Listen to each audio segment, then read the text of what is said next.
Assalamualaikum warahmatullahi wabarakatuh.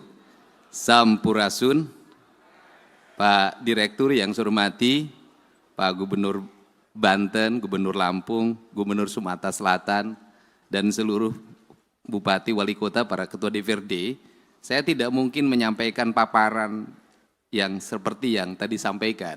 Tetapi saya ingin ngomong yang hal-hal yang realistis, yang itu akan menjadi harmonisasi dalam efektivitas pemerintahan agar tetap capai tujuan. Pemberantasan korupsi itu kan intinya bahwa negara harus memiliki kecukupan fiskal agar tujuan-tujuan pembangunan tercapai. Satu, layanan pendidikan harus meningkat. Dua, layanan kesehatan harus meningkat. Tiga, layanan infrastruktur harus meningkat. Yang keempat, layanan publik lainnya harus meningkat termasuk layanan investasi. Saya selalu menyampaikan korupsi itu ada dua, saya bilang. Ada korupsi struktural yang melanggar pasal, diancam dengan pidana, didakwa dan dituntut. Karena itu merugikan negara. Tetapi juga ada korupsi kultural. Artinya sesuatu yang dianggap legal tetapi sesungguhnya merugikan negara. Di mana itu letaknya? Letaknya adalah negeri ini masih kuat inefisiensi. Inefisiensi bukan hanya yang dicontohkan oleh Pak Presiden, kita melakukan pembenahan terhadap seluruh struktur anggaran. Tetapi realitasnya pertama adalah bahwa efektivitas pembangunan akan berjalan apabila ada kesetaraan. Di mana letak kesetaraannya? Pertama, kita realistis saja. Hubungan percepatan pengelolaan anggaran yang diajukan oleh pemerintah daerah kepada DPR. Di mana problemnya? Problemnya adalah bahwa di DPR sendiri itu ada problem anggaran. Jujur, kita nggak usah lagi ngomong bahwa ini kita sudah cukup, ini tidak cukup, tidak. Setiap orang pasti ingin ada peningkatan kesejahteraan. Ini contoh yang harus segera dikoreksi. Anggota DPRD mengikuti perjalanan dinas keluar kota, keluar provinsi, tujuannya selain kunjungan kan ada benefit yang bisa dibawa pulang. Kita kalau jujur begitu. Hari ini benefit itu tipis, tapi tipis pun harus dijalankan. Inefisiensinya di mana, Pak Direktur? Yang harus ini segera dikerjakan dengan pemerintah adalah satu anggota DPR berangkat yang mendampinginya 7 orang. Sudah habis 7 tiket pesawat, 7 tiket kereta api, 7 kamar hotel. Dapatnya 500.000. Take-home pay-nya itu. Bagaimana ini? DPR itu beranggapan kok kita tidak setara dengan DPR RI misalnya. Provinsi Kabupaten. DPR RI itu jelas. Nah sehingga di DPR RI ketika menjadi anggota DPR nggak usah lagi berpikir fokir, saya ngalamin. Nggak usah lagi berpikir aspirasi, ngalamin. Karena dari aspek yang kita terima tiap bulan saja sudah cukup. Nah anggota DPRD provinsi dan kabupaten, biaya politiknya sama dengan DPR RI. Tetapi ketika masuk, itu kedudukan keuangannya menjadi jauh berbeda. Karena jauh berbeda, nyarinya itu harus dari perjalanan dinas. Tapi inefisiensi sehingga anggaran DPRD provinsi itu gede banget, tapi masuk ke kantong DPRD-nya kecil banget. Itu kan cerita klasiknya begini.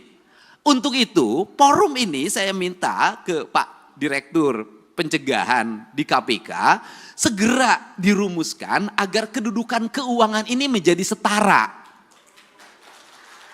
Untuk apa? Maka akan ada penurunan anggaran DPR. Sudah turun anggarannya, take-home pay-nya menjadi besar. Sehingga uangnya ini akan bermanfaat untuk percepatan pembangunan.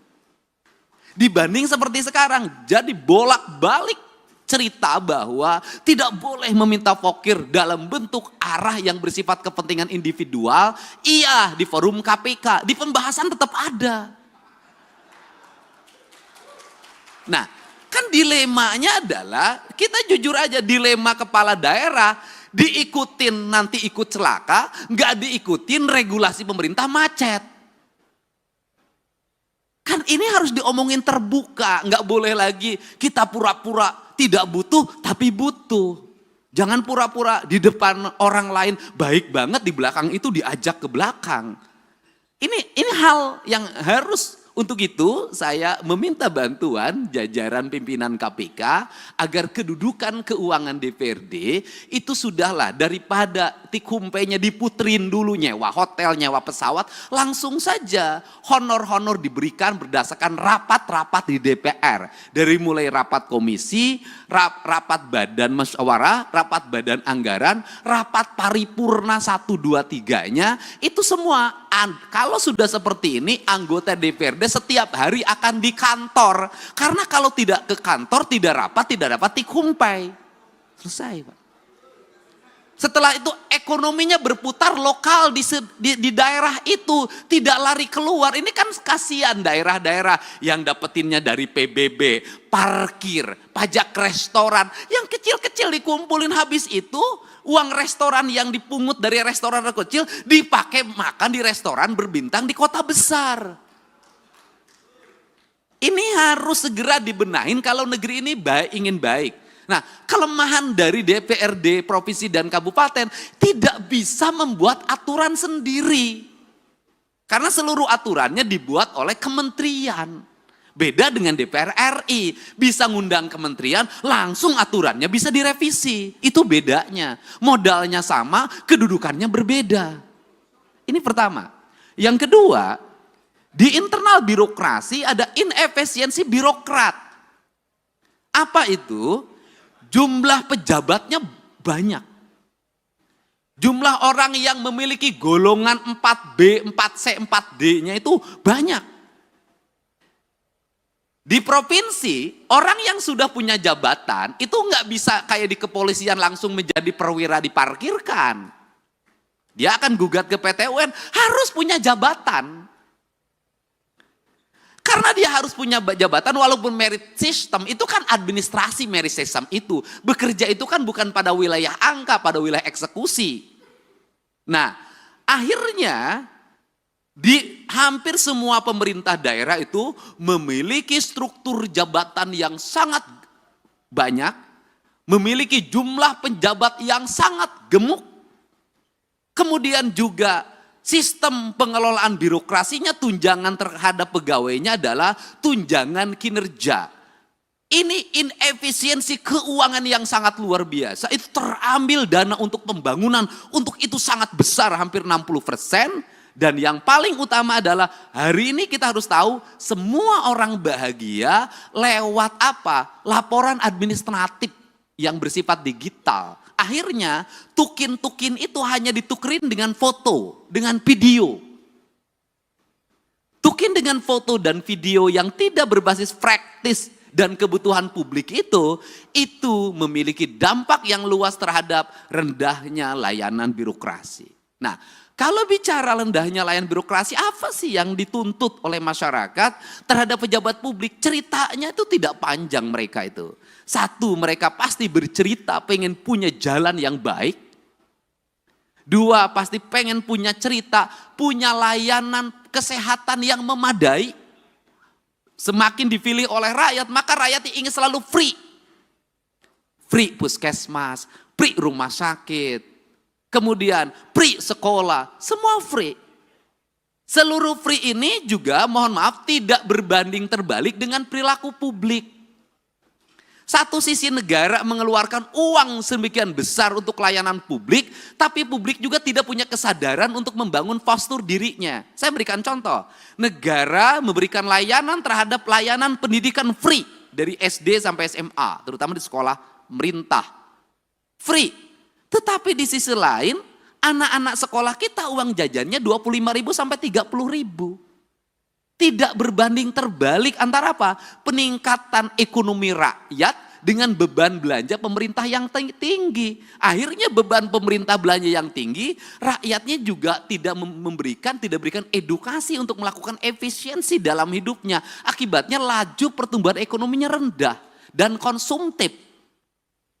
Nah, hari ini tuntutan negara itu hanya mengarah pada pejabat negara.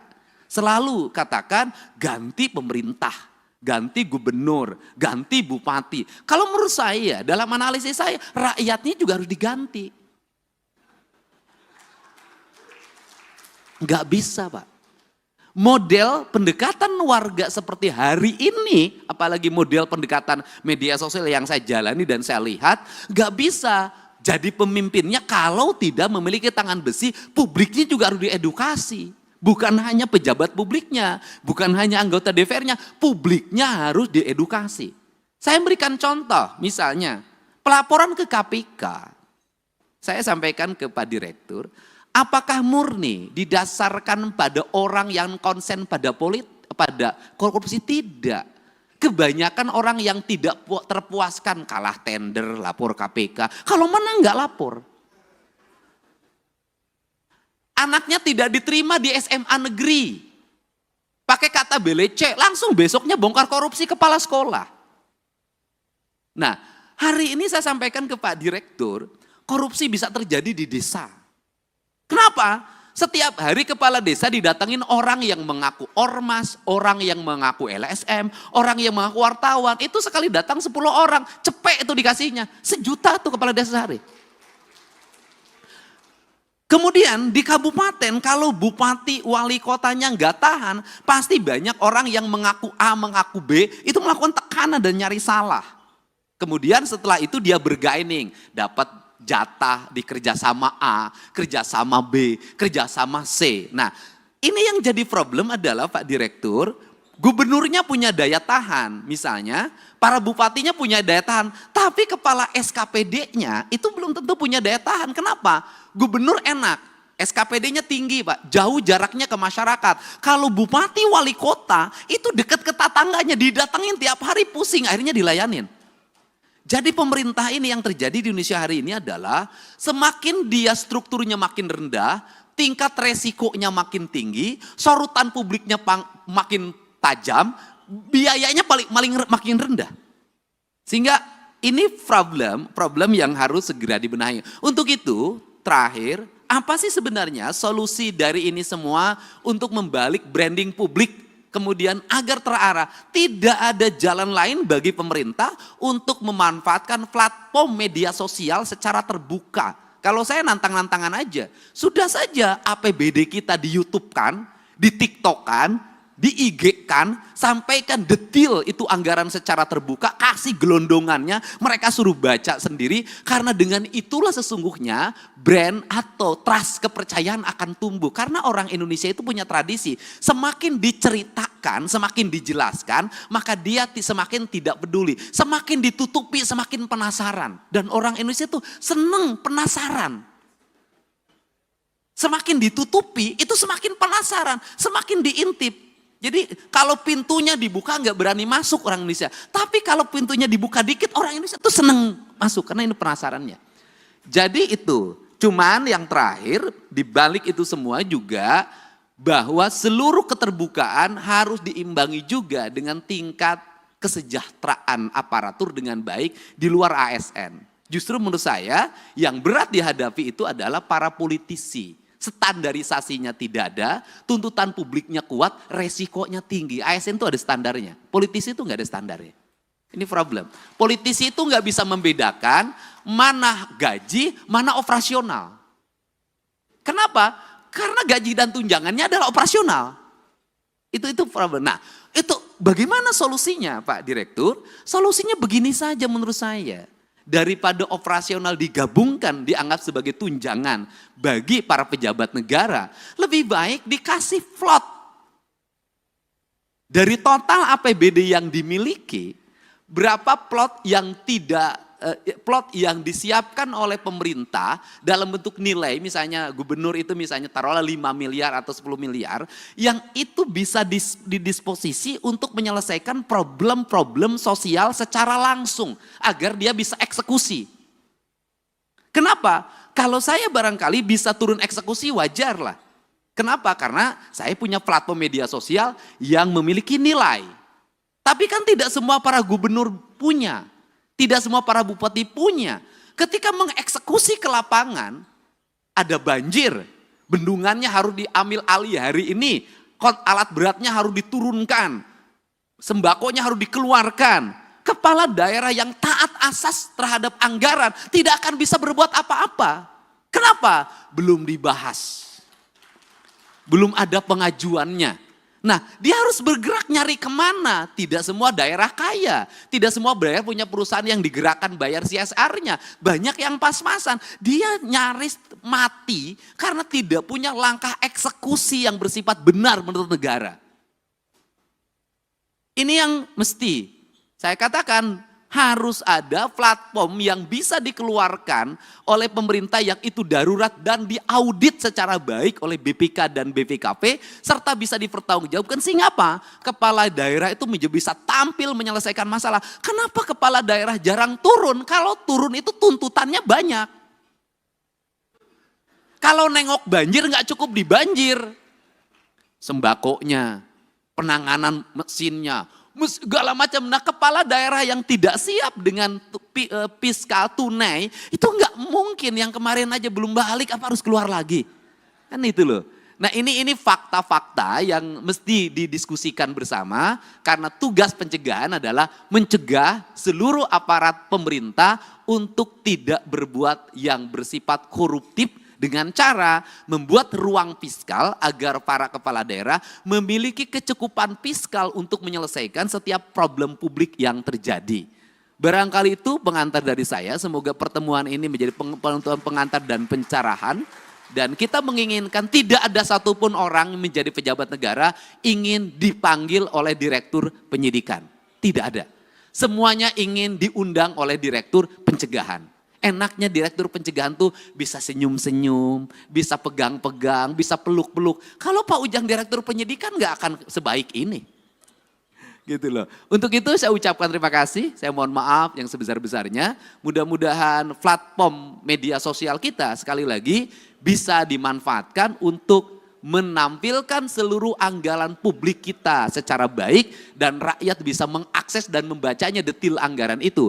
Itulah cara transparansi. Dan yang kedua adalah seluruh belanja harus terarah bagi kepentingan belanja publik. Dan yang ketiga adalah sudah semestinya kita membicarakan bahwa aparatur harus efektif dalam melakukan pengelolaan keuangan, jumlah pegawai juga harus efektif. Dan yang terakhir Pak Direktur, hari ini tuntutan kita di daerah tuh ada yang mempusingkan, jumlah guru yang pensiun banyak, tidak semuanya masuk P3K.